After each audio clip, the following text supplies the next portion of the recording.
Hi, welcome to my YouTube channel. ಇವತ್ತು ನಾನೊಂದು ಅದ್ಭುತವಾದ ರೆಸಿಪಿನ ನಿಮ್ಮ ಜೊತೆ ಶೇರ್ ಮಾಡ್ತಾ ಇದ್ದೀನಿ.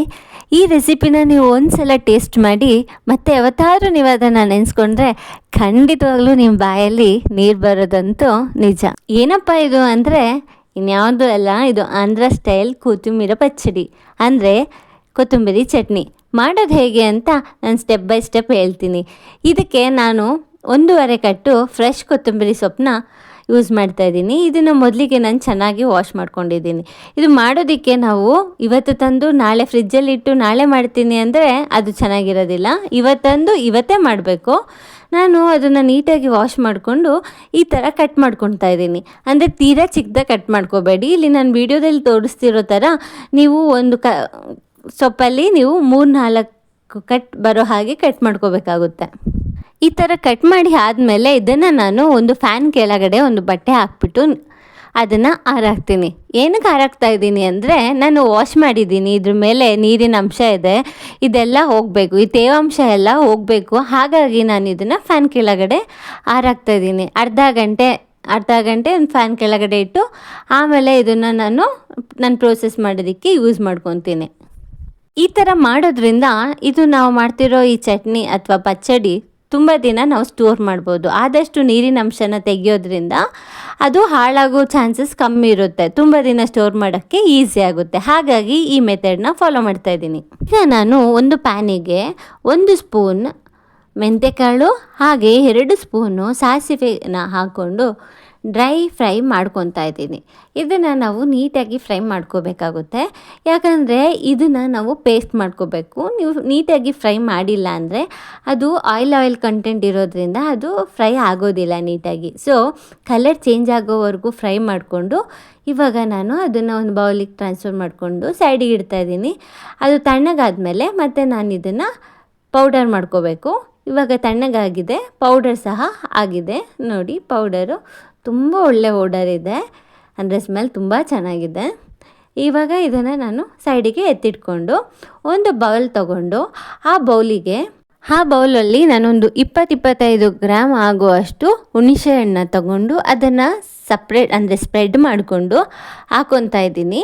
ಇದಕ್ಕೆ ನಾನಿವಾಗ ಒಂದು ಸ್ವಲ್ಪ ಅಂದರೆ 1 ಗ್ಲಾಸಷ್ಟು ಬಿಸಿ ನೀರನ್ನ ಹಾಕ್ಕೊಂಡು ಸೈಡಿಗೆ ಎತ್ತಿಟ್ಕೊತಾ ಇದ್ದೀನಿ. ಇದನ್ನು ನಾನು ಸ್ಕ್ವೀಸ್ ಮಾಡ್ಕೋಬೇಕು. ಇದನ್ನು ಇವಾಗ ಮಾಡೋಕ್ಕಾಗಲ್ಲ, ಅಂದರೆ ಬಿಸಿ ಇದೆ ನೀರು, ಅದಕ್ಕೆ ಸ್ವಲ್ಪ ಸೈಡಿಗಿಟ್ಟು ಅದು ತಣ್ಣಗಾದ್ಮೇಲೆ ಇವಾಗ ನಾನು ಇದನ್ನು ಸ್ಕ್ವೀಸ್ ಮಾಡ್ಕೊತಾ ಇದ್ದೀನಿ.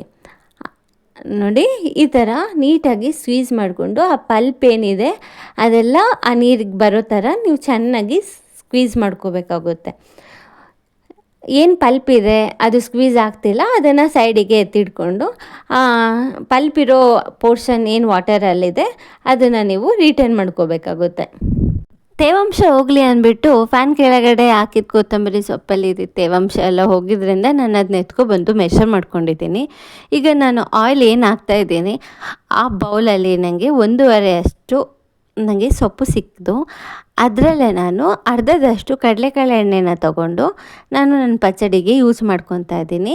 ಈಗ ಈ ಬೌಲಲ್ಲಿ ನಾನು ಆ ಎಣ್ಣೆಯಲ್ಲಿ ಸ್ವಲ್ಪ ಎಣ್ಣೆನ ಹಾಕ್ಕೊಂಡು ಸ್ವಲ್ಪ ಕೊತ್ತಂಬರಿ ಸೊಪ್ಪನ್ನು ಹಾಕ್ಕೊಂಡು ನಾನು ನೀಟಾಗಿ ಫ್ರೈ ಮಾಡ್ಕೊತಾ ಇದ್ದೀನಿ.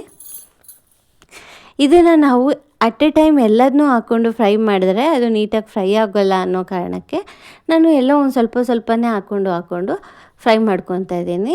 ಈಗ ಫಸ್ಟ್ ಹಾಕಿದ ಸೊಪ್ಪು ನೋಡಿ ಆಗಲೇ ಎಷ್ಟು ಕಮ್ಮಿ ಆಗಿದೆ. ಇವಾಗ ನಾನು ಇನ್ನೊಂದು ಸ್ವಲ್ಪ ಸೊಪ್ಪನ್ನ ಹಾಕ್ಕೊಂಡು ನೀಟಾಗಿ ಫ್ರೈ ಮಾಡ್ಕೊತಾ ಇದ್ದೀನಿ.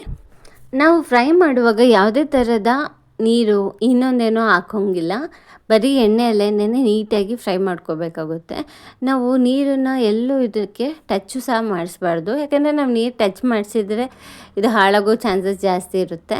ಹಾಗಾಗಿ ನೀವು ಯಾವುದೇ ಪಾತ್ರೆ ತೊಗೊಂಡ್ರು ಒರೆಸಿ ನೀಟಾಗಿ ಅದು ತೇವಾಂಶ ಇಲ್ಲದಿರೋ ಥರ ನೋಡಿಕೊಂಡು ನೀವು ತೊಗೋಬೇಕಾಗುತ್ತೆ. ನೋಡಿ, ನಾನು ಇದನ್ನು ಫ್ರೈ ಮಾಡ್ಕೊಂಡಿದ್ದೀನಿ. ಇದು ಆಲ್ರೆಡಿ ತಳ ಹಿಡಿಯೋದ್ರಿಂದ ಇದು ಆಲ್ರೆಡಿ ಆಗಿದೆ ಅಂತ ನಾನು ಇವಾಗ ಇದನ್ನು ಒಂದು ಪ್ಲೇಟ್ಗೆ ಟ್ರಾನ್ಸ್ಫರ್ ಮಾಡಿಕೊಂಡು ಸ್ವಲ್ಪ ತಣ್ಣಗಾಗೋವರೆಗೂ ವೆಯ್ಟ್ ಮಾಡ್ತೀನಿ. ಇದು ತಣ್ಣಗಾದ್ಮೇಲೆ ನಾನು ಇದನ್ನು ಮಿಕ್ಸಿಗೆ ಹಾಕ್ಕೊಂಡು ಪೇಸ್ಟ್ ಮಾಡ್ಕೊತೀನಿ. ಅಲ್ಲಿವರೆಗೂ ಇದನ್ನು ಸೈಡಿಗೆ ಎತ್ತಿಟ್ಕೊಬಿಡ್ತೀನಿ. ಈಗ ನಾನು ಅದೇ ಪ್ಯಾನಿಗೆ ಸ್ವಲ್ಪ ಎಣ್ಣೆನ ಹಾಕ್ಕೊಂಡು ಆಗಲೇ ಕಿವುಚಿ ಎತ್ತಿಟ್ಟಿದ್ದ ಹುಣಸೆ ಹುಳಿನ ಇದಕ್ಕೆ ಹಾಕ್ಕೊಂಡು ನೀಟಾಗಿ ಫ್ರೈ ಮಾಡ್ಕೊತಾ ಇದ್ದೀನಿ. ಇಲ್ಲೂ ಸಹ ನಾವು ನೀಟಾಗಿ ಫ್ರೈ ಮಾಡ್ಕೋಬೇಕಾಗುತ್ತೆ. ಈಗ ನಾನು ಇದಕ್ಕೆ 1.5 ಸ್ಪೂನಷ್ಟು ಉಪ್ಪನ್ನು ಹಾಕ್ಕೊಂಡು ನೀಟಾಗಿ ಫ್ರೈ ಮಾಡ್ಕೊತಾ ಇದ್ದೀನಿ. ಇಲ್ಲೂ ಸಹ ನಾವಲ್ಲಿ ಹೇಗೆ ಕೊತ್ತಂಬರಿ ಸೊಪ್ಪನ್ನ ಫ್ರೈ ಮಾಡ್ಕೊಂಡ್ವಿ ಹಾಗೆ ಈ ಹುಣಸೆ ಹುಳಿನೂ ಎಣ್ಣೆಯಲ್ಲಿ ನೀಟಾಗಿ ಫ್ರೈ ಮಾಡಬೇಕು. ಇದನ್ನು ನಾವು 1-2 ತಿಂಗಳು ಸ್ಟೋರ್ ಮಾಡೋ ರೆಸಿಪಿ ಆಗಿರೋದ್ರಿಂದ ಏನೇ ಫ್ರೈ ಮಾಡಿಕೊಂಡ್ರು ತುಂಬ ಹೊತ್ತು ನೀಟಾಗಿ ಫ್ರೈ ಮಾಡ್ಕೋಬೇಕಾಗುತ್ತೆ. ಇದು ತಳ ಹಿಡಿತಾ ಇದೆ, ನಾನು ಅದನ್ನು ಉಜ್ಜಿ ನೀಟಾಗಿ ಫ್ರೈ ಮಾಡ್ಕೊತಾ ಇದ್ದೀನಿ. ಇದನ್ನೇನು ಆಲ್ಮೋಸ್ಟ್ ಆಗೋಕ್ಕಾಗಿದೆ, ಇದು ಕ್ವಾಂಟಿಟಿ ಸ್ವಲ್ಪ ರೆಡ್ಯೂಸ್ ಆಗಿದೆ ನೋಡಿ. ಇದನ್ನು ನಾವು ಈ ಥರ ಫ್ರೈ ಮಾಡಿಕೊಂಡು ಇವಾಗ ಫ್ರೈ ಆಗಿದೆ, ಇದನ್ನು ನಾನು ತಣ್ಣಗಾಗೋಕ್ಕೆ ಸೈಡಿಗೆ ಎತ್ತಿಟ್ಬಿಡ್ತೀನಿ. ಈಗ ನಾನು ಮತ್ತೊಂದು ಪ್ಯಾನ್ನ ತಗೊಂಡು ಇದಕ್ಕೆ ಉಳಿದಿರೋ ಎಣ್ಣೆನೆಲ್ಲ ಹಾಕ್ಕೊಂಡು ಆಯಿಲ್ ಬಿಸಿ ಆಗೋ ತನಕ ವೆಯ್ಟ್ ಮಾಡಿ. ಆಯಿಲ್ ಬಿಸಿಯಾಗಿದೆ ಇವಾಗ. ಇದಕ್ಕೆ 1 ಸ್ಪೂನಷ್ಟು ಕಡಲೆಬೇಳೆ, ಹಾಗೆ 1 ಸ್ಪೂನಷ್ಟು ಉದ್ದಿನಬೇಳೆ, 1 ಸ್ಪೂನು ಜೀರಿಗೆ, 1 ಸ್ಪೂನು ಸಾಸಿವೆ, 7-8 ಒಣಮೆಣಸಿನ್ಕಾಯಿ, 2 ರೆಂಬೆ ಕರಿಬೇವಿನ ಸೊಪ್ಪು, ಹಾಗೆ 8-9 ಬೆಳ್ಳುಳ್ಳಿನ ಜಜ್ಜಿ ಹಾಕ್ಕೊಂಡಿದ್ದೀನಿ. ಇದು ಫ್ರೈ ಆದಮೇಲೆ ನಾವು ಸ್ವಲ್ಪ ತಣ್ಣಗಾಗೋಕ್ಕೆ ಸೈಡಿಗೆ ಎತ್ತಿಟ್ಕೋಬೇಕಾಗುತ್ತೆ. ಒಳ್ಳೆ ಘಮ ಬರ್ತಾ ಇದೆ. ಇವಾಗ ನಾನು ಫ್ರೈ ಮಾಡಿ ತಣ್ಣಗಾಗಕ್ಕೆ ಎತ್ತಿಟ್ಟಿದ್ದು ಕೊತ್ತಂಬರಿ ಸೊಪ್ಪನ್ನ ಒಂದು ಮಿಕ್ಸಿ ಜಾರಿಗೆ ತೊಗೊಂಡು ಅದಕ್ಕೇ ಮೆಂತೆ ಸಾಸಿವೆ ಪೌಡರ್ನ ಆ್ಯಡ್ ಮಾಡಿಕೊಂಡು ಇದನ್ನು ರುಬ್ಕೊತಾ ಇದ್ದೀನಿ.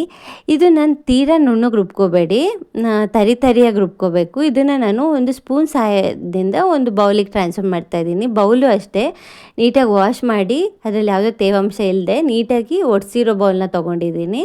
ಇದಕ್ಕೇ ನಾನು ಫ್ರೈ ಮಾಡಿದ ಹುಳಿ ಹಾಗೆ 2 ಸ್ಪೂನಷ್ಟು ಖಾರದ ಪುಡಿನ ಆ್ಯಡ್ ಮಾಡಿಕೊಂಡು ಆಗಲೇ ನಾವು ಹಾಕಿದ ಒಗ್ಗರಣೆ ತಣ್ಣಗಾದ್ಮೇಲೆ ಇದನ್ನು ಇದರೊಳಗಡೆ ಟ್ರಾನ್ಸ್ಫರ್ ಮಾಡಿಕೊಂಡು ನೀಟಾಗಿ ಮಿಕ್ಸ್ ಮಾಡ್ಕೋಬೇಕಾಗುತ್ತೆ.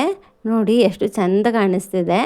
ಇದನ್ನು ಹೀಗೆ ನೀಟಾಗಿ ಮಿಕ್ಸ್ ಮಾಡಿಕೊಂಡು ಈಗಲೇ ಇದಕ್ಕೆ ಉಪ್ಪು ಹುಳಿ ಎಲ್ಲ ಕರೆಕ್ಟಾಗಿದೆಯಾ ಚೆಕ್ ಮಾಡಿಕೊಂಡು ಬೇಕು. ಇಲ್ಲಿ ನನಗೆ ಉಪ್ಪು ಸ್ವಲ್ಪ ಕಮ್ಮಿ ಇದೆ ಅನ್ನಿಸ್ತು, ಹಾಗಾಗಿ ನಾನೊಂದು 1/2 ಸ್ಪೂನಷ್ಟು ಉಪ್ಪನ್ನ ಆ್ಯಡ್ ಮಾಡ್ಕೊಂಡಿದ್ದೀನಿ. ಆ್ಯಡ್ ಮಾಡಿಕೊಂಡು 1-2 ದಿನ ಇದನ್ನು ಟಚ್ ಮಾಡಿದ್ರೆ ಸೈಡಿಗೆ ಎತ್ತಿಟ್ಬಿಡಿ. ಹೊರಗಡೆ ಆದರೆ ಇದು 1-2 ತಿಂಗಳು ಇಡ್ಬೋದು. ಹಾಗೆ ಫ್ರಿಜ್ ಒಳಗಡೆ ಆದರೆ 5-6 ತಿಂಗಳು ಆರಾಮಾಗಿ ಯೂಸ್ ಮಾಡ್ಬೋದು. ಹಾಸ್ಟೆಲಲ್ಲಿ PGಯಲ್ಲಿ ಹೊರಗಡೆ ಇರೋ ಮಕ್ಕಳಿಗೆ ಊಟ ಸೆಟ್ ಆಗ್ತಿಲ್ಲ ಅನ್ನೋರಿಗೆ ಇದೊಂದು ಮಾಡಿ ಕಳಿಸ್ಬಿಡಿ, ಹೊಟ್ಟೆ ತುಂಬ ಊಟ ಮಾಡ್ತಾರೆ. ನನ್ನಂತೂ ಇದು ಫೇವ್ರೆಟ್ ರೆಸಿಪಿ. ನಾನು ತಟ್ಟೆ ಅಲ್ಲ, ನಾನು ಕುಕ್ಕರ್ ರೈಸ್ ತಿಂತೀನಿ, ಅಷ್ಟು ಇಷ್ಟ ನನಗಿದು. ಯಾರಿಗೆಲ್ಲ ಈ ವಿಡಿಯೋ ಇಷ್ಟ ಆಯಿತು ನನ್ನ ಚಾನಲ್ನ ಸಬ್ಸ್ಕ್ರೈಬ್ ಆಗಿ, ಹಾಗೆ ವಿಡಿಯೋ ಇಷ್ಟ ಆಯಿತು ಅಂದರೆ ಒಂದು ಲೈಕ್ ಮಾಡಿ, ಹಾಗೆ ನಿಮ್ಮ ಫ್ರೆಂಡ್ಸ್ ಜೊತೆಗೆ ಶೇರ್ ಮಾಡಿ. ಇದು must try recipe, please try ಮಾಡಿ. ಹಾಗೆ ಹೇಗಿದೆ ಅಂತ ಕಮೆಂಟ್ ಮುಖಾಂತರ ತಿಳಿಸಿ. Thank you so much.